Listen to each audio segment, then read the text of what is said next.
أهلا وسهلا أصدقائي. فيديو اليوم هو عبارة عن رسالة قصيرة من أستاذ متقاعد بلغ من العمر عتيا، بعدما ناداني بصوت مرتفع في الشارع وأنا دايز، بعدما شكرني بطبيعة الحال وقال لي عندي رسالة نتمنى توصلها لي الأساتذة، وقال لي بالحرف: وأنتم تناضلون من أجل سحب هذا النظام الأساسي، لا تنسوا ملفاتنا الفئوية.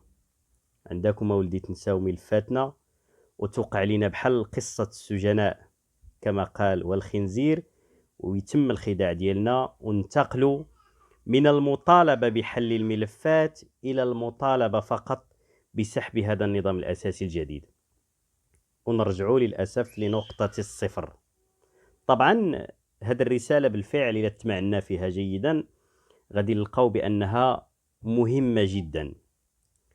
فرجال ونساء التعليم بكل فئاتهم كانت لديهم مطالب، وهذه المطالب كانوا يعتقدون أنها سيتم حلها في هذا النظام الأساسي الجديد، لكنهم تفاجؤوا بنظام أساسي فارغ من المكتسبات ومليء للأسف بالعقوبات وبالمآسي.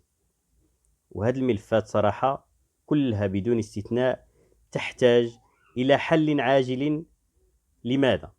لأنها ملفات مشروعة، والوزارات والحكومات المتعاقبة هي اللي كتحمل المسؤولية ديال هذا التراكم اللي وقع في ملفات الأساتذة، لا بالنسبة للزنزانة 10 ولا بالنسبة للمتقاعدين ولا بالنسبة لملف المتعاقدين ولا بالنسبة لضحايا النظامين المتقاعدين والمزاولين ولا بالنسبة لخارج السلام ولا حاملي الشهادات ولا أطر الدعم التربوي ولا الدكاترة ولا المساعدين التقنيين ولا المساعدين الإداريين ولا العرضيين. هذه ملفات كان يجب أن يتم حلها سنين هذه بلا هذا الصداع كله اللي نايض الآن. احنا كنتمناو أنه يتحلوا الملفات، حيث كاين اللي كيقول أنتم دائما تتشائمون. نحن نتشائم بالفعل من الواقع الذي نراه بأم أعيننا، نتشائم من التماطل في تسوية مطالب الشغيلة التعليمية. ما عمرنا ما حبسنا العجلة وقلنا بأنه هذه نهاية وما غادي يتحقق والو، بالعكس نحن نطمح إلى أن يتم تحقيق مطالب هذه الفئات كاملة، لأنه لا رقي بالمنظومة إلا بحل الملفات العالقة، مع وجود العراقيل، مع وجود ما نفهمه في بعض الأحيان بأنه سوء نية من طرف البعض تجاه مطالب الشغيلة التعليمية، ولكن مع ذلك نصر على التشبث بالأمل.